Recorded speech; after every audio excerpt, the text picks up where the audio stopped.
Tampa Bay, you've made a name for yourself. Championship sports, a booming economy, and a lifestyle that makes this the place to be. But the secret is out. More people means more challenges, and it takes work to get through them. That's why we're getting answers and finding solutions. Tampa Bay, your next chapter is just getting started. Let's write our story together. News Channel 8 is on your side. Whether we're working on the forecast or living it up outside, we love Tampa Bay weather as much as you. The storms moving to the north.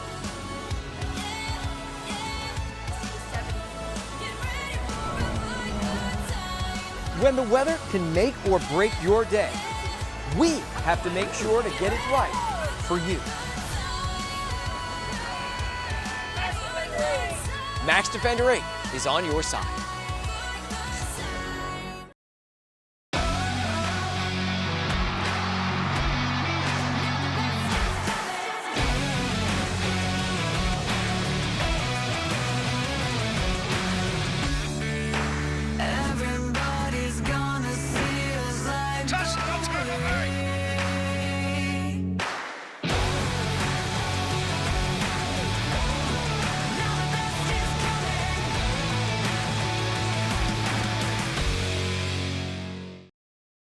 Hurricane Idalia batters Florida, and 8 on your side got you through it. Has been rapidly rising, Giving you the critical information you need to stay safe. An hour away from landfall. Serious flooding that does appear to be getting worse. I'm standing right now in the Gulf of Mexico. Stationed up and down the Gulf Coast. this is what's happening in Pasco County. That also means it's shut down. 22 hours of continuous live coverage to get you through the worst of it. Trust the team that's always on your side. News Channel 8. The calm before the storm comes to an end. Idalia is on the move, growing into a monster, threatening an unprecedented hit on Florida's Big Bend and a potential storm surge throughout the Bay Area. We're moving out because I've seen storm surge before in Naples. It comes in quick, and I'm not watching it a second time. It's your final chance to put down sandbags, board up, and get out. Tonight, 8 on your side has the information to help you stay safe and stay positive. Keep your faith and know that tomorrow's a new day. Good evening, I'm Stacy Scheibel. And I'm Keith Kate. Thank you for joining us tonight. Hurricane Idalia, now a Category 2 storm and still predicted to increase to a Cat 3. In the 5 p.m. update, the hurricane's projected path shifted west just slightly. The center of the cone now focuses on Steinhatchee, Cedar Key, I should say, still on the edge of this cone. Perry now included. Evacuation orders remain in effect for all of the coastal Bay Area, from Sarasota all the way up to the Big Bend and beyond, on the way to Tallahassee. Now, if you're in a coastal low-lying area, the time to get out is now. And tonight we have 8 on your side team coverage on Hurricane Idalia as the storm approaches our Florida Gulf Coast. Our reporters are covering the area all the way up from Cedar Key down to Sarasota. But we're going to begin with our chief meteorologist, Jeff Baradelli. And, you know, Keith, you and I were talking a little bit earlier. We kept seeing it shifting to the left, the spaghetti models. That's right. When I say left, to the west. Yeah. And that's indeed what's happened. That is. The National Hurricane Center tries to be as consistent as they can. They want to make sure they're making good decisions. The last thing they need to do is move it here, and then it moves back again because it throws people off guard.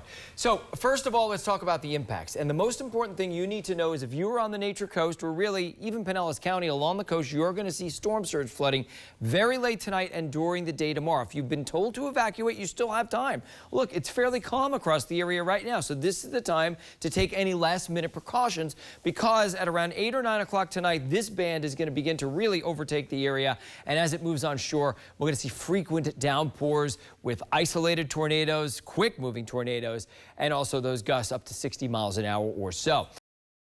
Normally here in Cedar Key, this would be a great place to have a dinner. Even on a Tuesday night, there's a lot of little nice little stores and shops that are open here. But today they have boarded up. They have put sandbags down. The only people you might see behind me are some news crews, some storm chasers who are here as they await for Idalia to arrive. You can see JB Buno on the Stream Center tonight to tell us how things are going there. JB.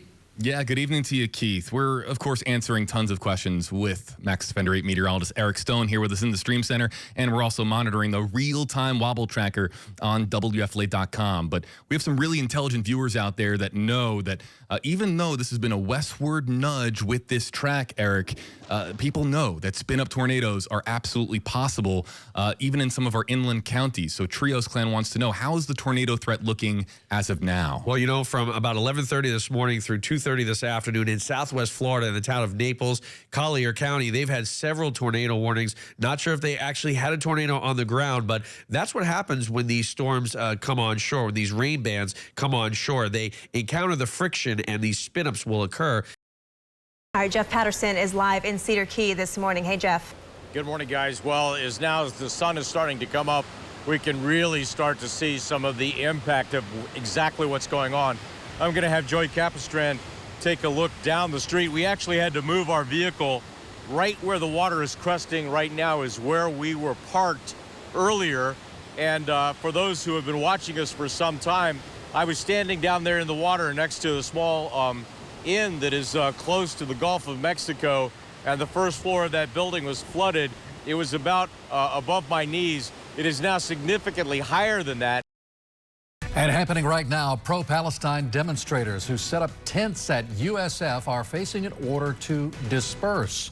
And the deadline is coming up, less than a minute away, 5 p.m. And you are looking live right now from Eagle 8 HD over the scene of the protest. It seems rather quiet. All of these folks grouped around together in a circle there. Good evening. I'm Keith Kate. I'm Jennifer Lee. Thank you for joining us. The demonstrators began linking arms about an hour ago and preparing for law enforcement to possibly use force to remove them. News Channel 8's Nicole Rogers joins us live from the scene on campus with the very latest. Nicole. Keith, Jen, things are heating up, and what I can tell you is police say that they will use that force if they need to. Right now, I'm going to step out of the way and give you a look. Right now, we're 1 minute away from that 5 o'clock deadline, but what I can say is that 4:50, USF police told protesters they have 15 minutes to leave. Anyone still here will be subjected to being tear gassed, shot with rubber bullets, and arrested. And as you can see, what appears to be tear gas seems to be coming from the scene, but many are standing firm. You can see they're continuing to roll in. You can see they're continuing to roll in, and several people are running away.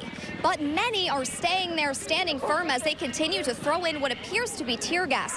What I can tell you is earlier today, these protesters did plan for this. These protesters did plan, and they had several milk bottles, they had water bottles, things like that. And what I can tell you is they are now dispersing. From WFLA Studios, top stories, breaking news, interactive coverage in the palm of your hand. This is Stream Center Live. Here's JV Buno. Could the Gabby Petito tragedy lead to a law in Florida that saves lives? Gabby's father joins me live for his first interview since his family's high-profile lawsuit against Brian Laundrie's parents ended in settlement, plus updates on Madeline Soto and a major breakthrough in a 20-year-old Florida cold case, all coming your way here from the Stream Center. Welcome back to the Stream Center, and happy Thursday to our audience joining us wherever you are watching from. Got a lot to get to on the program, but first, I want to introduce Joe Petito. Joe is joining us from his home right here in the state of Florida. Joe, how are you today? Doing okay, JB. Thanks for having me on. Greatly appreciate it. You know, the bill is important, so I'm glad to talk about it. Yeah, we're going to be diving into Florida Bill 638, but I want to begin, of course, where the story left off regarding the lawsuit that your family filed against Brian Laundrie's parents and his attorney. Wednesday at 6. He spent nearly 40 years in prison for a crime he didn't commit. So I'm living in a bad dream that I can't wake up from. Now Robert Dubois speaks out face-to-face exclusively with 8 on Your Side, Stacey Scheibel. Join me for my one-on-one interview with Robert Dubois about his battle to reclaim his life and his freedom. How do you feel? How are you not bitter and angry your entire life? Watch Wednesday at 6 on News Channel 8. There are more than 1,400 miles of interstate in Florida, and on any given day, those highways are used to transport drugs and people entering our country illegally. In Martin County, a state trooper makes a basic traffic stop. So basically, it's a traffic stop conducted for a traffic violation. Take a closer look, and you'll see the troopers are now focused on several bottles of Windex, but something just doesn't look right. The troopers have discovered a shipment of liquid meth. The liquid meth was found in Windex bottles, and that's to try to keep you from thinking that's what that is. A field test confirms the illegal substance, but it was initially just a visual inspection that led to the arrest. Right next to the illegal substance that had the meth in it was a valid Windex bottle that didn't, and the colors are different. There's, you can visually see that it's not the same thing. The troopers take 2 people into custody. One is a man with a long criminal history. After speaking with the individual, they learned that he's a convicted felon. They found a firearm in the car. He's got a lengthy criminal history for drugs. This is a special strike force of the Florida Highway Patrol, including the FDLE, local sheriff's offices, and the Border Patrol.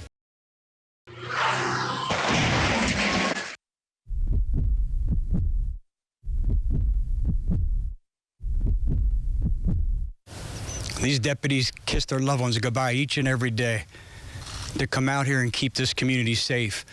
A sheriff shaken. 2 of his deputies crushed by a speeding car. A suspect who investigators say vowed to kill. Tonight, team coverage. How it all happened and the tough battle still ahead for the 2 heroes.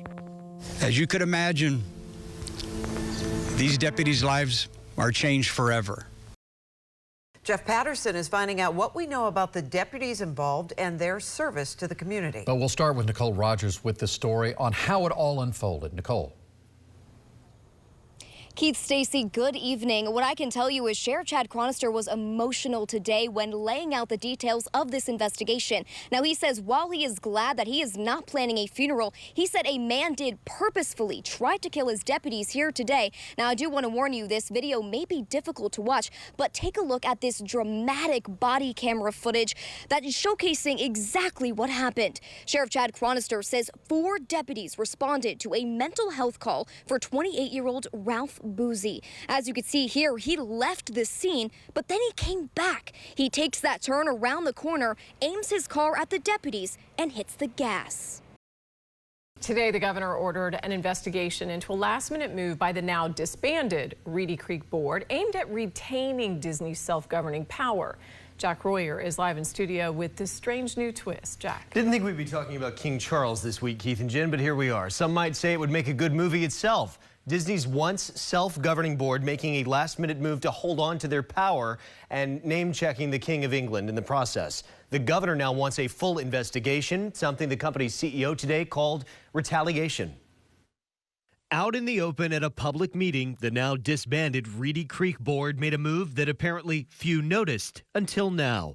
In an effort to thwart Governor DeSantis' stripping of Disney's self-governing power, the company used an obscure legal clause to retain some of its self-governance until 21 years after the death of the last descendant of King Charles III. Yes, you heard that right. Don't mess with Mickey.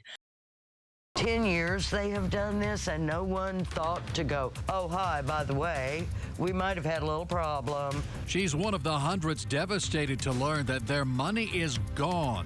Part of $100 million in trust fund money that vanished. One attorney tells us it could be worse than some of the biggest schemes of our time. The victims of this are people with special needs. They're disabled, which is why they have the trust that they have. I'm investigator Brittany Muller. Why he says this has the markings of a major crime. A Fort Myers family tells 8 on Your Side it was a battle to get the money to care for Sarah Hall to begin with. But the family says Sarah's money went missing just days before the center filed for bankruptcy. So where did that money go? This is the most disabled you can be. There isn't a degree beyond this. Sarah Hall needs around-the-clock care. Yeah, gonna wake up. Gonna wake up. The expected expected year 2000 crash came unexpectedly for Sarah's mom, Teresa Slosser. She was involved in a wreck in the year 2000 when everyone thought the world would crash. Theirs didn't, ours did. When contractors left unfinished pools in frustrated homeowners' backyards, consumer investigator Shannon Benkin was on their side. This has been a horror. Shannon Benkin is a pool contractor watchdog, fighting for you and getting results. Nobody covered it like you did, and I really, truly believe if you had not done that, I don't think we'd be here without you. I am so grateful. If your dream construction project has become a nightmare, you better call Benkin, only on News Channel 8, on your side. Investigator Shannon Benkin broke this story more than 2 years ago. She's in studio with us tonight. Stacey, Josh, after closing Olympus Pools nearly 2 years ago, James Staten moved to the East Coast. But this morning, he was back in Pasco County to turn himself in. His bail is set at $2.8 million. When Olympus Pools closed in 2021, customers were left with heartache, some forced to pay other companies to finish pools they had already paid for in full. Then they digged the big hole, and then they left it here for 5 months. 2 years later, Olympus Pools owner James Staten was arrested by the Florida Department of Law Enforcement and faces 35 felony charges. When this St. Pete homeowner switched to solar panels to save money on electricity, he was in for a shock. You got the panels put on, right? Right. And the power bill's going up. Yes, this bill is killing me. 8 on your side investigator Maza Saidi turned up the heat and got him the solar savings he needs. I'm so overjoyed with the way things are, and thank you for being there. When you need help, News Channel 8 is always on your side. He is not happy. Now, this isn't just anybody. This guy really knows insurance. He was an insurance agent for 38 years in Ohio. Well, now he is getting a lesson in how things work, or maybe how things don't work in Florida. Nearly 1 year after Hurricane Ian, and Craig Lippi's roof is still wrapped in plastic. We first introduced you to the Northport resident in July. No, basically, I just want to be treated fairly. Tragedy at a railroad crossing. 6 lives lost. Something like this is something that we can't explain. How could it have happened? The latest on the sole survivor as 8 on your side looks at safety along the tracks. Good evening, I'm Keith Kate. And I'm Stacy Scheibel. Thank you for joining us. It is a tragedy too big to comprehend for one Bay Area family. 6 people killed when a train slammed into their SUV at a rural crossing near Plant City. Only one person survived, and he is in the fight of his life tonight, suffering from multiple injuries. We have 8 on your side team coverage tonight with Jeff Patterson looking for ways to make these crossings safer. But we will begin with Stacy De Silva on the tremendous toll that this crash has had on family members. I could honor you and still don't have no respect for you. Tonight, let's not repeat the same pattern that got us building over top of a cemetery in the first place. Rooted in Progress is uncovering the injustices of Tampa Bay's Black community by sharing stories of our past. A tisket, a tasket, I lost my yellow basket was written there. Exposing present problems. They destroyed the community for sports. And unveiling the future for Black Tampa Bay. In order to improve as a nation, we have to put some of these bad things aside. Discussion spanning from erased cemeteries to gentrification to the impact artificial intelligence will have on minorities. Real issues, forcing tough conversations, bringing hope for the next generation. This is Honoring Black History, Rooted in Progress. Well, welcome to Honoring Black History, Rooted in Progress. I'm Deanne King. Thank you so much for joining us tonight. Unearthing our past isn't always pretty, and pointing out present problems isn't always picture perfect. But looking ahead to our future is promising. Over the next hour, we are taking you on a journey through Tampa Bay's past, present, and future. We're joined tonight by our incredible studio audience, our esteemed panelists, lending their expertise on issues specifically impacting our Black community.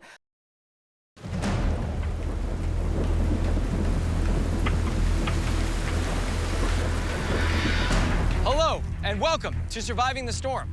I'm News Channel 8 Chief Meteorologist and Climate Specialist Jeff Baradelli. And I'm meteorologist Rebecca Berry. Thank you for joining us. We are here at the U.S. Coast Guard Sector St. Petersburg, one of the service's largest. And later, we will visit the Coast Guard Station, Clearwater Air Station. They will be our bases while we help you prepare for Florida's 2024 hurricane season and meet some of the country's most courageous first responders who help us survive the storm. Besides Sector St. Petersburg base location and the Clearwater Air Station, the sector includes 5 additional multi-mission small boat stations placed up and down the west coast from Yankeetown in Levy County all the way south to Fort Myers Beach. The sector is responsible for more than 400 nautical miles of coastline. The Coast Guard invited us along for a pretty intense front row seat to the training they perform to stay mission ready year-round. At Station Sand Key, a 45-foot response boat medium is equipped to respond to most offshore emergencies in some pretty aggressive conditions, up to 50 nautical miles offshore if necessary. But when someone needs an even faster rescue, the Coast Guard calls in an MH-60 Jayhawk and a crew that includes a highly trained swimmer. So they're letting you know now that they're going to put a swimmer in the water. Yep. Every single maneuver, from the moment a waiting Coast Guard crew secures a rescue basket to the moment a diver drops from the helicopter, is carefully choreographed. Every August, each NFL team begins a new journey with new questions. Who's the #1 quarterback? Will the defense return to the old Bucs dominating form? Is a 4th straight trip to the playoffs a reality? The Buccaneers are out to answer these important questions over the next 3 weeks of the preseason. Eventually, we'll have the answers. In the meantime, it's up to Tampa Bay fans to have hope and stay optimistic for another successful season. The Bucs 2023 preseason starts now.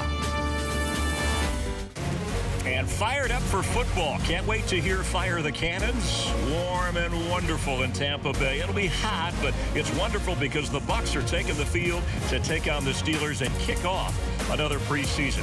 Thanks for being with us on WFLA TV and the Bucs preseason TV network. Chris Myers with Rondé Barber. Tonight, we take the grandest football journey with Buccaneers legend Rondé Barber. 16 NFL seasons built from a humble first year to his finest moment with the game on the line.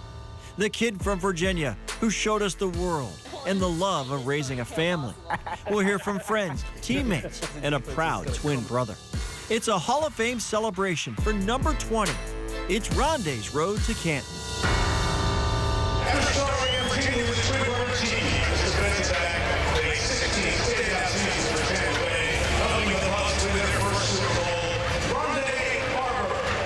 Rondé Barber waves to the crowd before Thursday night's Hall of Fame game, one of 9 members introduced before the Jets and the Browns played on Friday.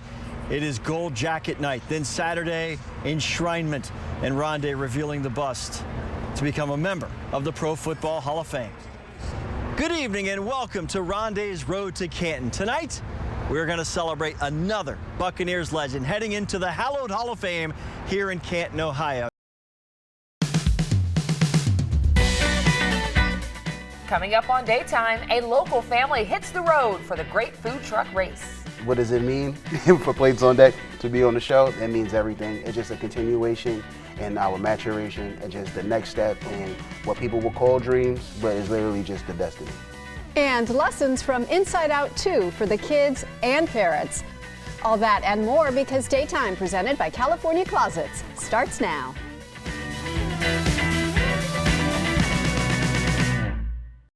Hi everyone, and welcome to Daytime, presented by California Closets. The Great Food Truck Race is taking a new route to find contestants and cuisine to battle it out and see who has the best food on wheels.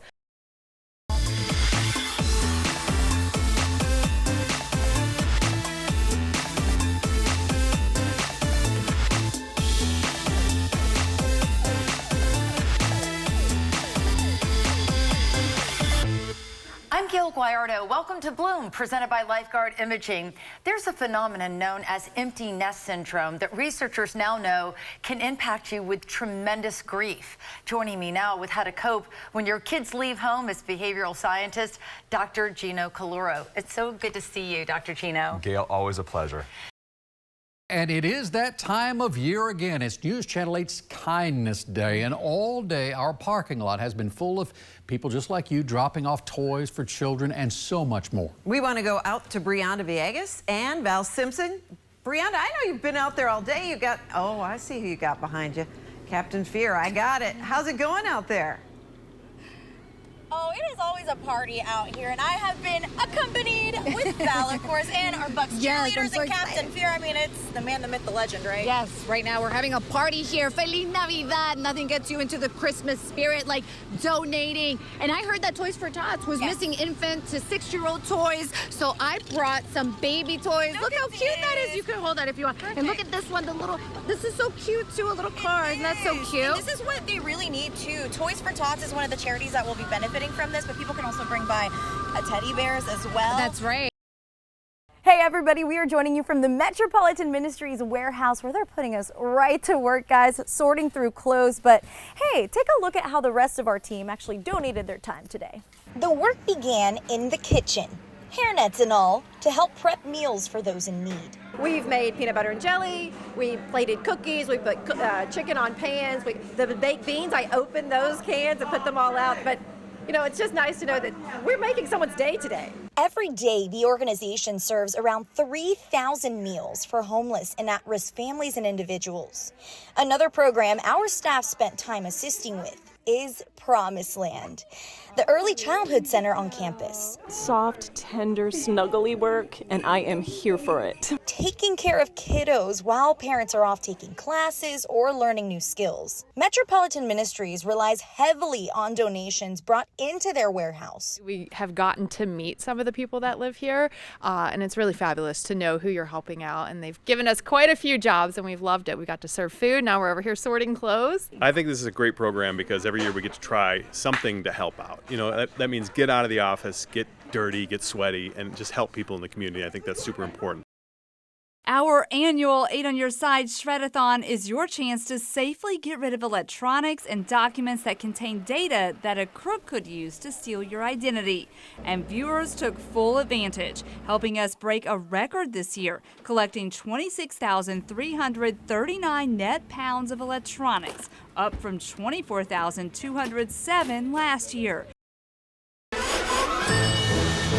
Live from Bayshore Boulevard in Tampa, News Channel 8 is proud to present the seminal Hard Rock Gasparilla Pirate Fest, featuring the 2024 Gasparilla Parade of Pirates. Let me get your spyglass out. Let me get my spyglass out again, and I will take a look and see if I can spy with my little spyglass eye. Indeed, it is Keith. The News Channel 8 Faces of 8, is that what I see before me? It surely is, my friend. Third year in the parade. It's been a lot of fun. These are our co-workers, right? These are the people, the Faces of 8 name is sort of a play on commonly used pirate. And do you see Lee Span standing by right now with a guy I recognize, I think. Lee, a couple of guys I recognize. To me or not. All right, so here we are with the Faces of 8. So Chris, Jeff, of course, Jeff, everybody's been thanking me for the weather. I guess I should thank you for the weather. We can share the thanks. Yeah, we're very generous that way. All right, Chris, what's it been like up there? It's been fantastic, and because of the weather, you know, we've been talking about this all week. The crowd is so energized. It's huge. Everyone's so excited. It's great. En vivo y a tu lado, esto es Noticias Tampa Hoy en CW Tampa Bay. Esa fue nuestra despedida, porque pues ya no me va a poder hablar nunca más. Tras casi 10 años trabajando en los campos de Florida, Hermano cuenta los últimos momentos junto a una de las víctimas mortales en el choque de autobús que le quitó la vida a 8 campesinos. Su cuerpo estuvo allí y nosotros aquí como si nada. Y además, vecinos conmocionados de Guaymama tras el descubrimiento del cuerpo de Silvia Pagán nos cuentan desde cuándo estaba la policía en el lugar.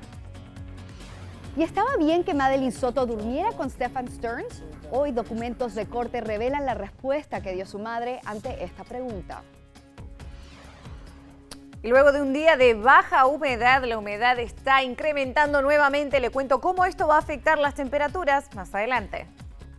Imágenes sensibles fueron reveladas hoy en donde se puede ver el caos, la confusión y la tragedia ocasionada tras el choque entre un autobús que trasladaba migrantes y una camioneta. Les saluda Paola Zuro. Veamos.